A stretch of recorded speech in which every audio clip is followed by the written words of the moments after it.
Hi everyone, today with me I have this super cute cutting board that says everything is better in Grandma's kitchen with this cute little image in the middle.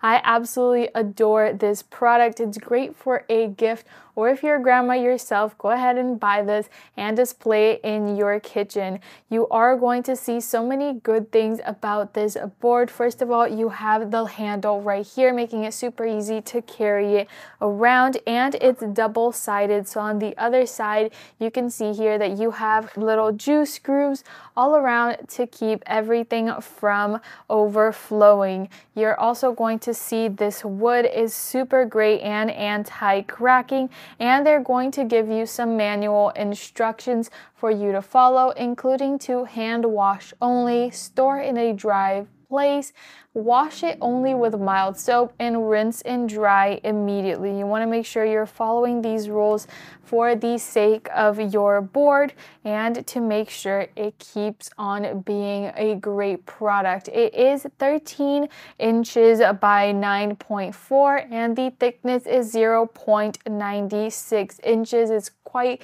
thick and 800 grams heavy. It is amazing, and I definitely recommend you guys to check this out on Amazon. Whether you're one of the grandkids and you want a great gift, or you're a grandmother yourself and you know you're a great cook, check out this board. It's awesome to display in your kitchen.